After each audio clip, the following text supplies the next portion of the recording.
Hi guys. Sorry, we were adjusting a little bit. I had that camera way too far away. But now you guys get to see kind of all of the wolf's den. So hi. Hello. We have some new toys. Sorry, my screen is now over here, so I'm going to seriously try to avoid looking at it, but right now you guys can see all of my hidden treasures. Hi. So yeah. Hello. It's Wednesday. We're together. Because it's what we do. This is what we do on Wednesdays now. Pardon me for just a second. Get real close to my face. Um, we have actually gone back to mommy drinks in Dalton's League of Heroes cup, but I just felt the need for a grown-up drink tonight, so that's what we're doing. Guys, look, we are like, you can't see my bookmark, but we are getting very close to the end of our Irish fairy tales, which is bittersweet because I've been waiting to start Nathaniel Hawthorne with you guys. Oh my gosh, I can't wait. It's going to be great. But these stories have been fantastic. This book, the Bram Stoker book, pardon me for just a second. Fix my chair. Okay. So yes, we have laughed together. We have cried together.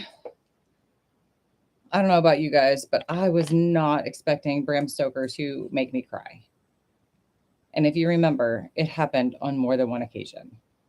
So if you don't know what I'm talking about, go back quite a few videos. Because we have been doing this for 5 months. I think 5 months this week. We've been doing this again, and I could not be happier. You guys have just you've made my year. This has been a year of achievements and successes and joy and love, and I'm going to get sappy as we get closer. Oh, hi. Hi. Trail Boss Ministry is another sponsor of the show. The fact that we are able to do this way tonight and not be fighting with my phone is thanks to Trail Boss Ministry and Foxington Manor. So those are our two sponsors every week for the show. If you want me to say your name, jump in the chat. I will say hello. Hello. Or anything to decorate our space. I'm hoping to make some adjustments in here and kind of build more a studio corner instead of a studio wall section. So if you guys want to contribute to that, you can do so. And I will give you a shout out as a sponsor.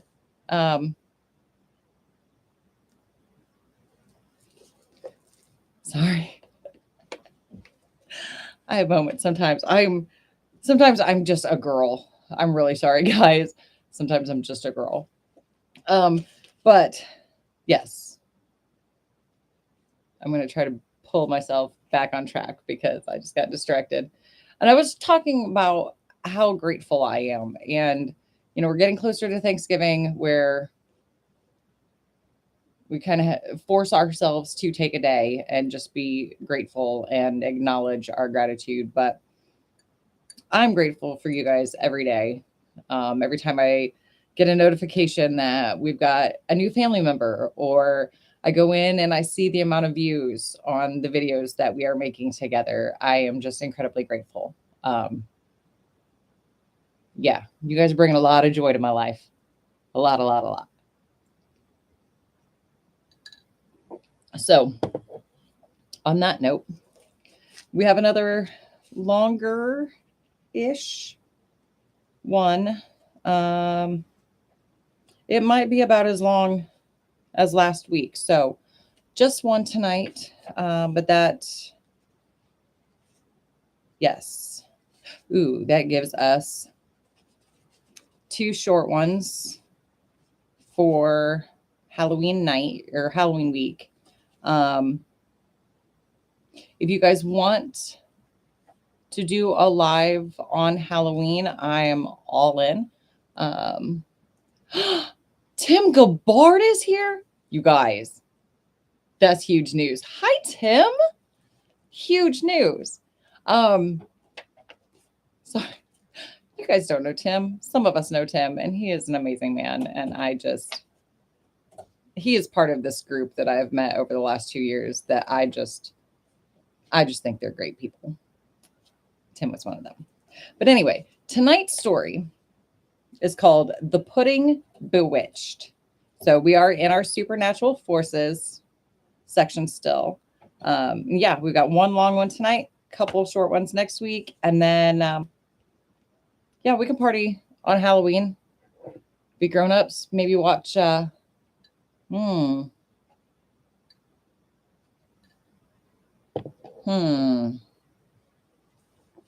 maybe we watch a scary movie together. Would you guys be in? Put it in the comments. If we can get 3 or 4 of us together, we'll watch a scary movie. Either over YouTube together or we'll figure out a watch party or something. But that would be fun. We'll put on Halloween jammies and make snacks and just watch a movie together. That would be great. Yeah. Let me know if you guys want to do that. Sorry, I'm stumbling over my words now. Not good if you're going to read a book. It'll be fine. Oh, all the little ghosties. All right, guys, let's get started with The Pudding Bewitched.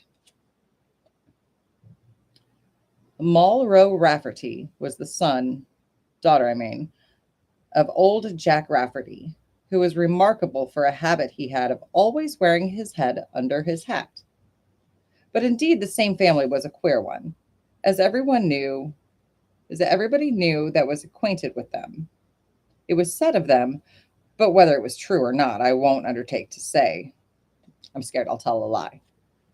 That whenever they didn't wear shoes or boots, they always went barefooted.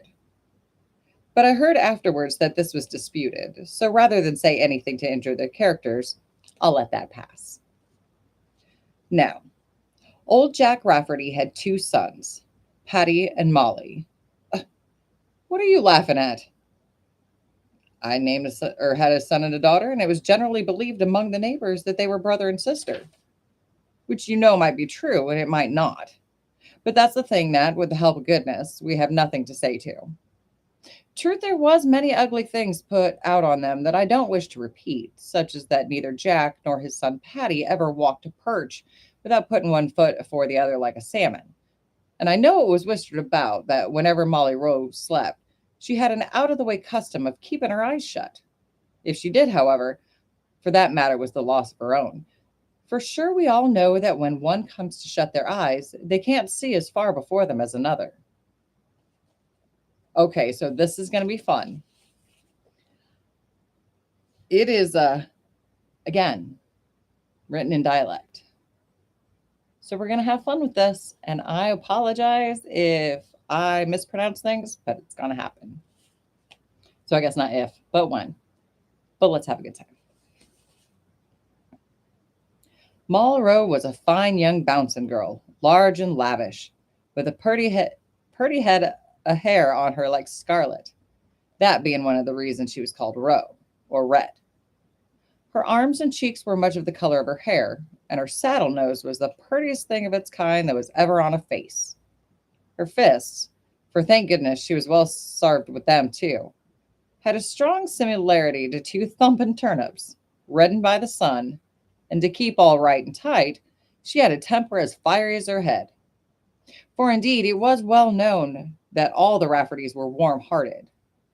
However, it appears that God gives nothing in vain, and of course, the same fists, big and red as they were, if all that is said about them is true, were not so much given to her for ornament as use.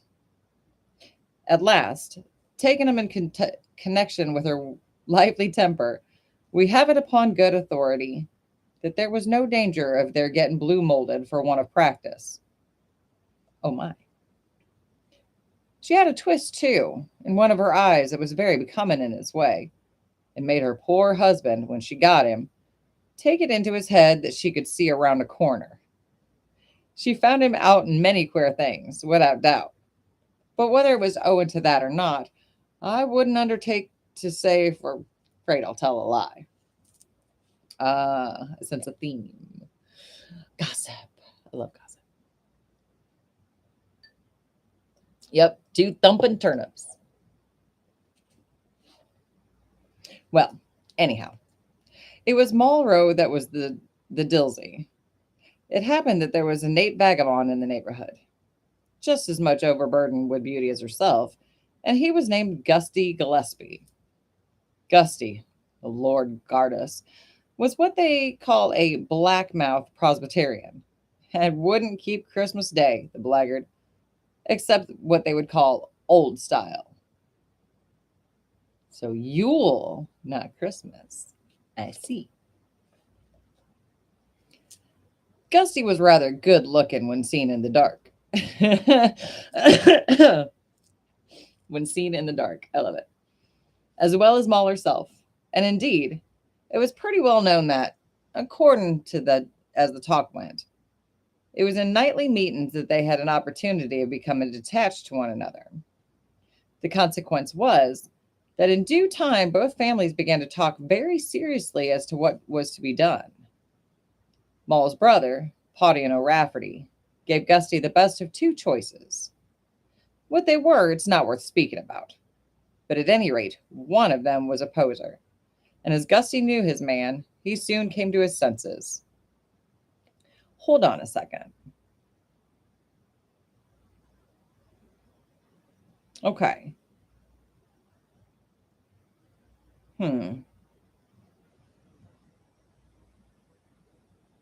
Sorry, I'm confused by something that is coming up in a couple sentences. Accordingly, everything was arranged for their marriage, and it was appointed that they should be spliced by the Reverend Samuel McShuttle, the Presbyterian parson, on the following Sunday. Now, see, okay, so they're arranging a marriage, but didn't we already talk about her husband? So maybe this is her husband. I don't know. Of course, county gossip, it'll just roll back around on itself and contradicts itself. You could write a song of those lines, Voodoo. Absolutely. Wait. Got some musicians in the chat, right? So I should just print off some of these words and send them to you guys, and you could write a song? Okay. So they got married on the following Sunday. Now, this was the first marriage that had happened for a long time in the neighborhood between a black mouth and a Catholic. And of course, there were strong objections on both sides against it. And only for one thing, it would never have took place at all. At any rate, there was one of the bride's uncles, old Harry Connolly, a ferryman, who could cure all complaints with a secret he had. And as he didn't wish to see his niece married upon such a fellow, he fought bitterly against the match. All Moll's friends, however, stood up for the marriage, barring him. And of course, the Sunday was appointed, as I said, that they were to be dovetailed together. Oh, dovetailed. I like that better than married. Dovetailed together. Sorry. Well, the day arrived, and Moll, as became her, went to Mass, and Gusty to meeting, after which they were to join one another in Jack Rafferty's, where the priest, Father Masorley, was to slip up after Mass to take his dinner with them and to keep Mr. McShuttle, who was to marry them, company. Nobody remained at home but old Jack Rafferty and his wife, who stopped to dress the dinner for, to tell the truth, it was to be a great let-out entirely. Maybe, If all was known, too, that Father Masorley was to give them a cast of his office over and above the minister, in regard that Mull's friends were not altogether satisfied at the kind of marriage which McShuttle would give them. The sorrow may care about that. Splice here, splice there. All I can say is that when Mrs. Rafferty was going to tie up a big bag puddin', in walks Harry Connolly, the ferryman, in a rage, and shouts out, "Blood and blunderbushes! What are yous here for?" "Oh, why, Harry? Why?" "Why, the sun's in the suds and the moon in the high horrocks. There's a clipstick coming, and there you're both as unconcerned as if it was about to rain mother. Go out and cross yourselves 3 times in the name of the 4 Mandromarvins, for as prophecy says, fill the pot, Eddie, supper naculum. A blazing star's a rare spectaculum. Go out, both of you, and look at the sun, I say, and you'll see the condition he's in. Off."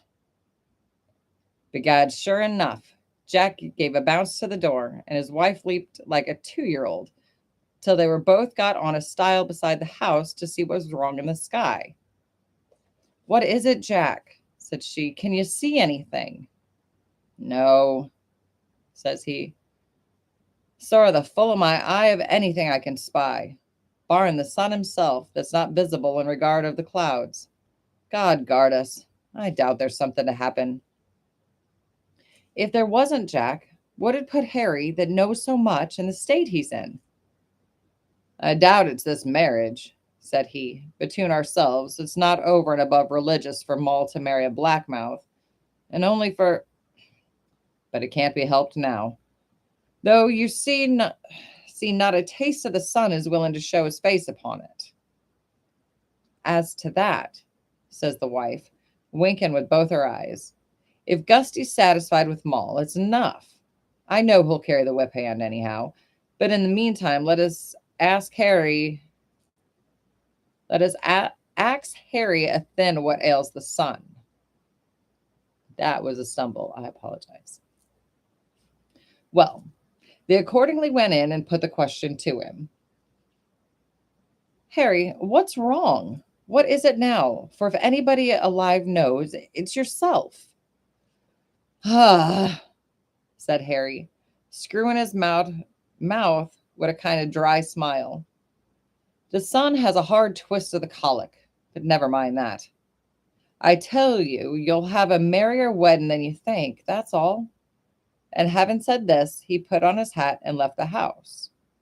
Now, Harry's answer relieved them very much, and so, after calling to him to be back for the dinner, Jack sat down to take a shuff of the pipe, and the wife lost no time in tying up the pudding and putting it in the pot to be boiled.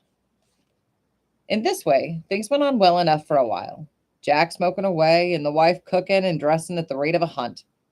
At last, Jack, while sitting, as I said, contentedly at the fire, thought he could perceive an odd dancing kind of motion in the pot that puzzled him a good deal. "Caddy," he said, "what the dickens is in this pot on the fire?" "Not a thing but the big pudding. Why do you ax?" "Oh, it's going to be axe all the way through," says she. "Why," said he, "if ever a pot took it into its head to dance a jig, and this did. Thunder and sparbles, look at it." It was true enough, though. There was the pot bobbing up and down and from side to side, jigging it away as merry as a grig. And it was quite easy to see that it wasn't the pot itself, but what was inside of it that brought about the hornpipe. "Be the whole of my coat," shouted Jack, "there's something alive in it, or would never cut such capers." "Begorra, there is, Jack. Something strange entirely's got into it. We're a man alive. What's to be done?" Just as she spoke, the pot seemed to cut the buckle in prime style, and after a spring that'd shame a dancing master, off flew the lid, and out bounced the pudding itself, hopping, as nimble as a pea on a drumhead, about the floor. A pea on a drumhead. A pea on a drumhead. Is that not like the cutest thought? Hmm.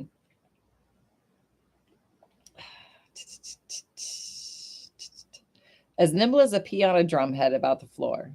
Jack blessed himself, and Caddy crossed herself. Jack shouted, and Caddy screamed, "In the name of goodness, keep your distance! No one here injured you." The puddin', however, made a set at him, and Jack leaped first on a chair and then on the kitchen table to avoid it. It then danced towards Kitty, who was now repeating her prayers at the top of her voice, while the cunning thief of a puddin' was hopping and jigging it around her, as if amused at her distress. It probably was. There was a ferryman in their house. Of course there's food dancing. "If I could get the pitchfork," said Jack, "I'd deal with it. I'd dry its metal." "No, no," shouted Caddy, thinking there was a fairy in it. See, there might be a fairy in it. Sorry, guys, I'm going to take a drink.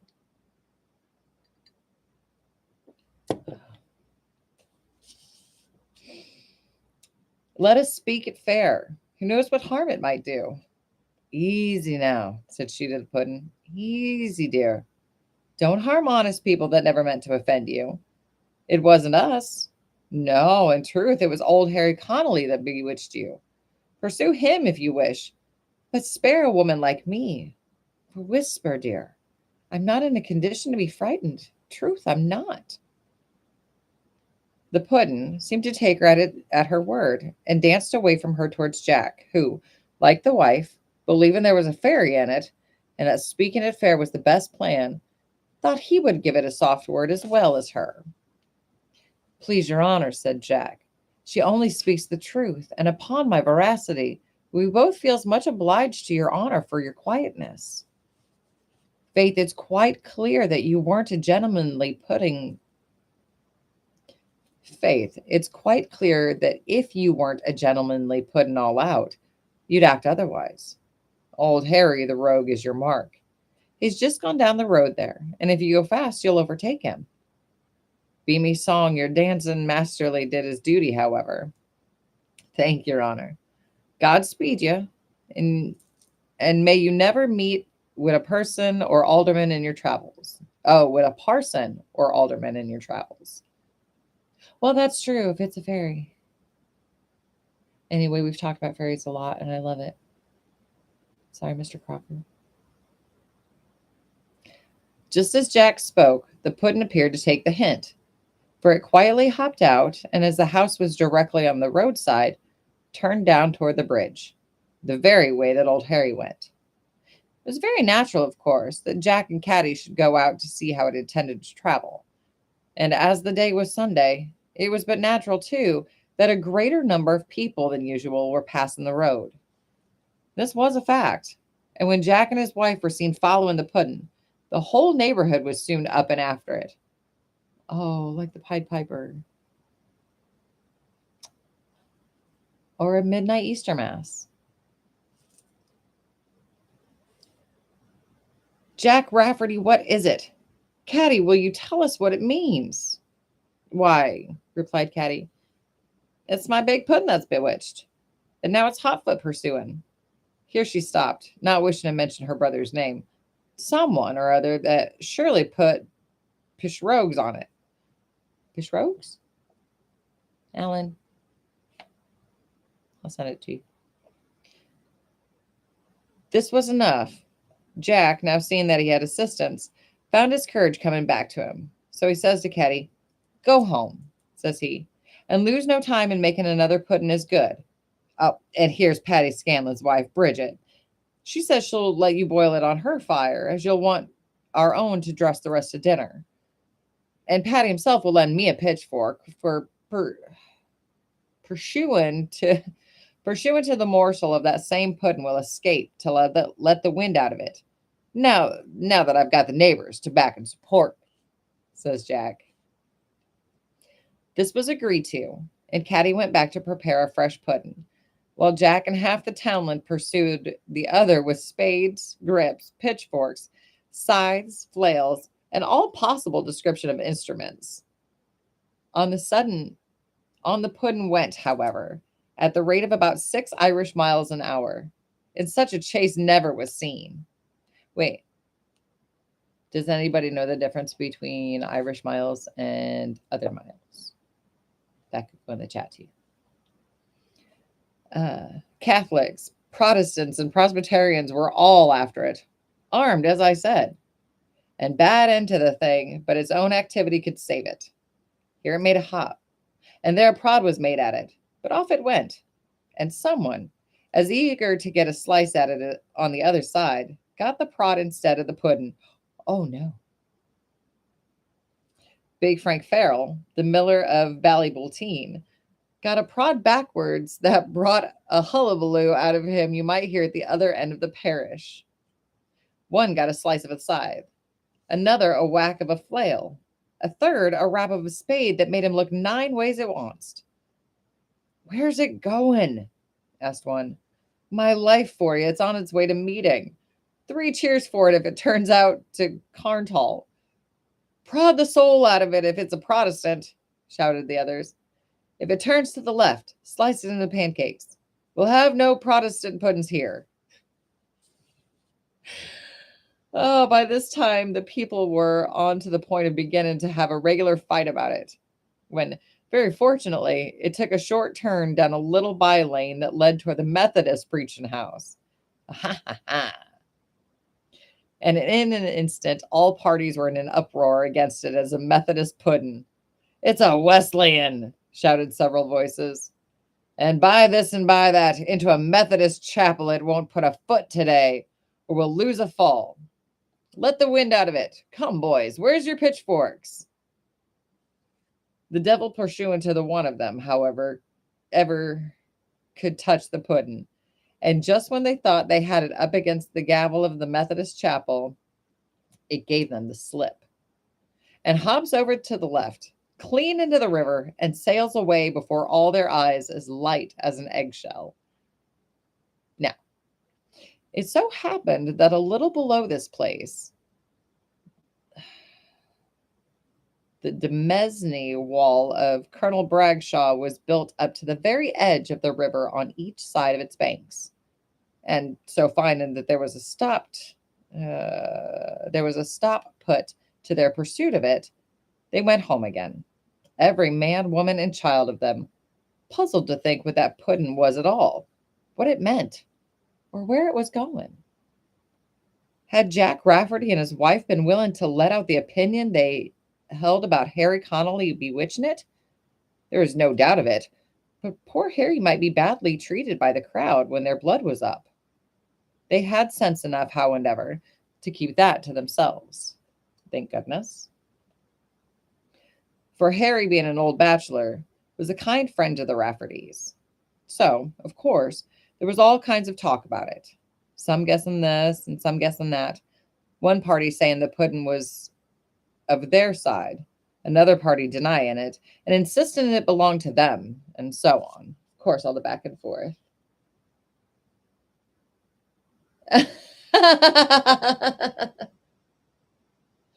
Well, do you get confused then if you get lost in New York City, but you're Irish? Throw me all kinds of for a loop.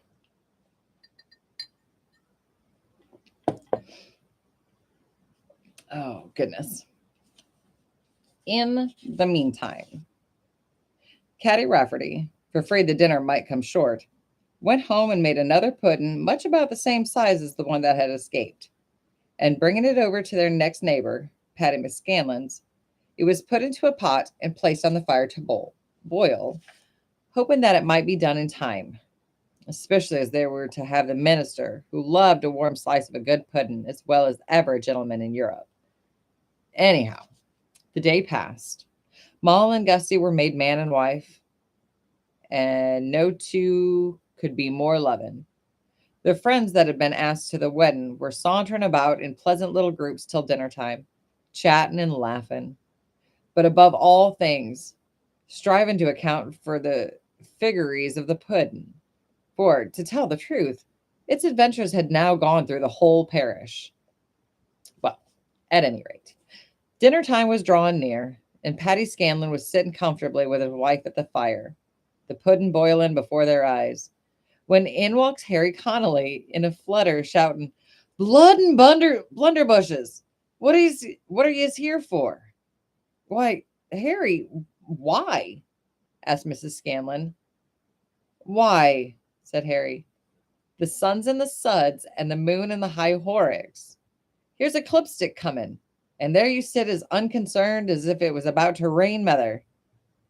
Go up, both of you, and look at the sun, I say, and you'll see the condition he's in. Off! Uh, but Harry, what's that rolled up in the tail of your big coat?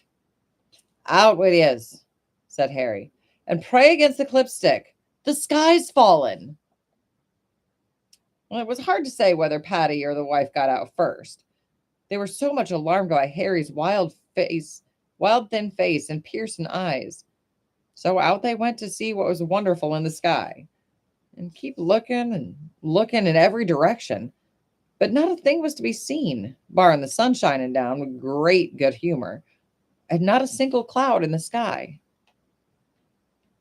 Patty and the wife now came laughing to scold Harry, who, no doubt, was a great wag in the way when he wished. A great wag in the way when he wished. Huh. Musha. Bad scran to you, Harry. They had time to say no more, however, for as they were going into the door, they met him coming out of it with a reek of smoke out of his tail like a lime kiln.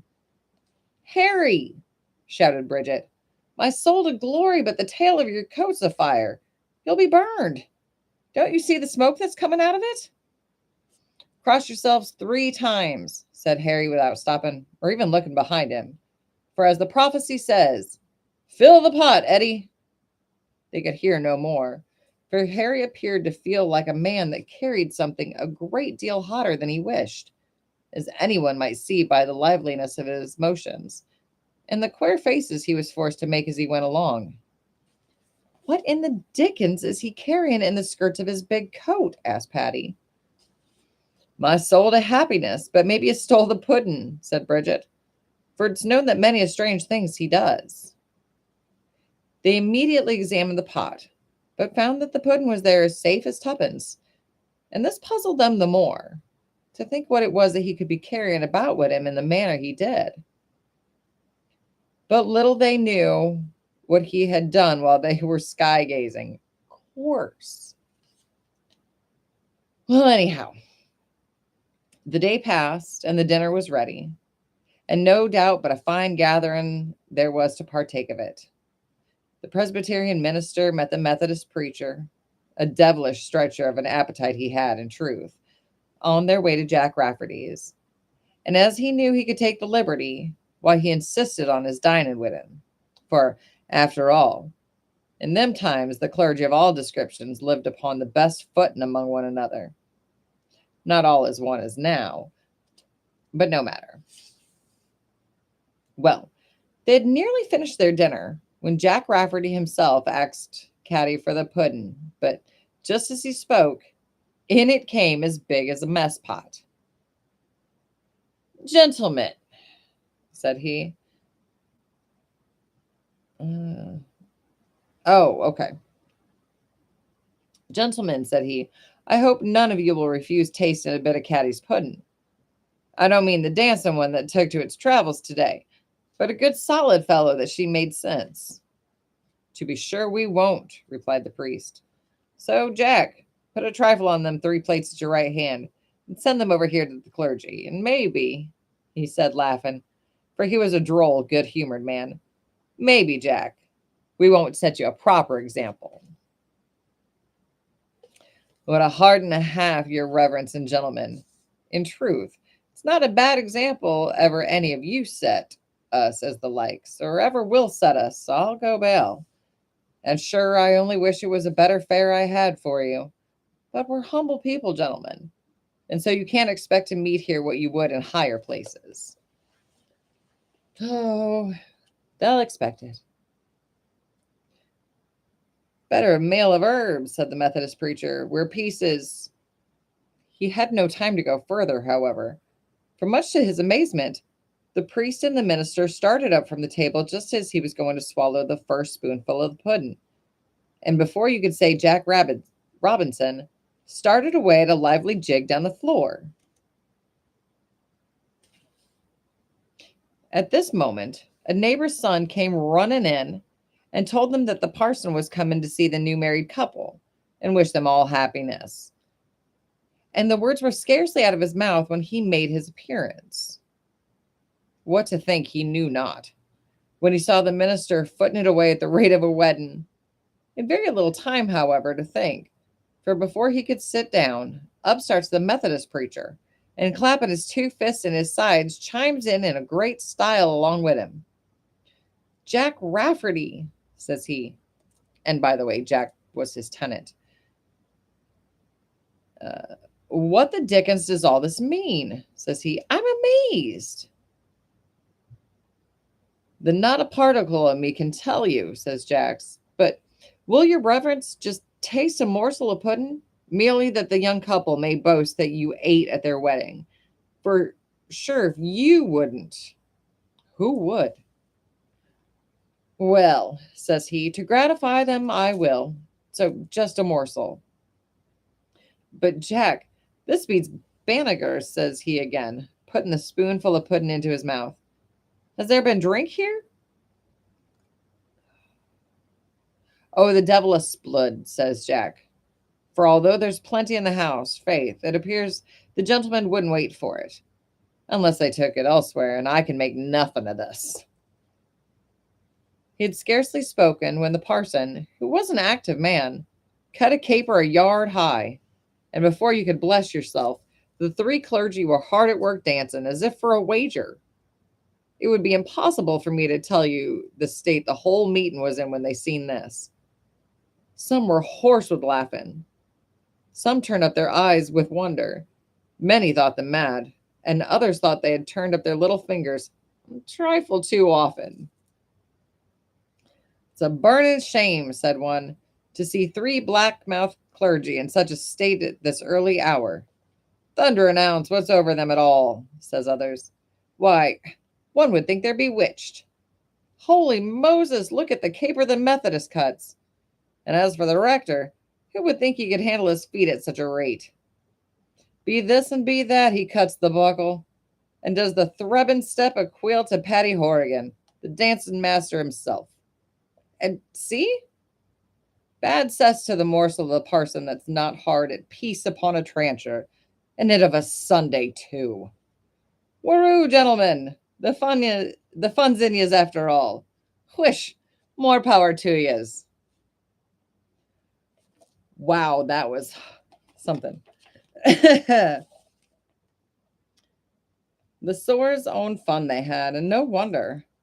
But judge of what they felt when all at once they saw old Jack Rafferty himself bouncing in among them and footing it away like the best of 'em. No play could come up to it, and nothing could be heard but laughing, shouts of encouragement, and clapping of hands like mad. Now, the minute Jack Rafferty left the chair where he'd been carving the pudding, old Harry Connolly comes over and claps himself down in his place, in order to send it round, of course. And he was scarcely seated, when who should make his appearance but Barney Hartigan, the piper. Oh, good. So we got dancing feet and piping. I love it.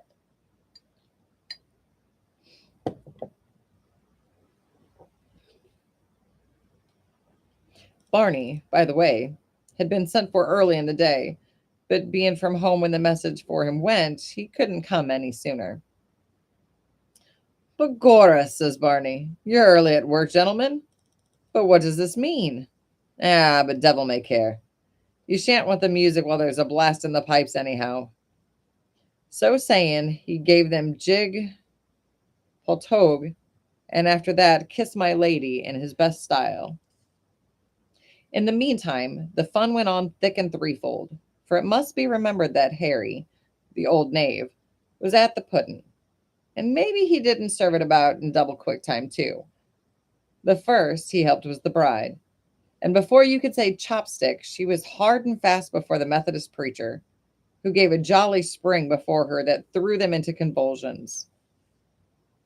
Harry liked this, and made up his mind soon to find partners for the rest. So he accordingly sent the pudding about like lightning. And to make a long story short, barring the paper and himself, there wasn't a pair of heels in the house, but was as busy as at the dancing as if their lives depended on it. Do do their lives depend on it? What do you think?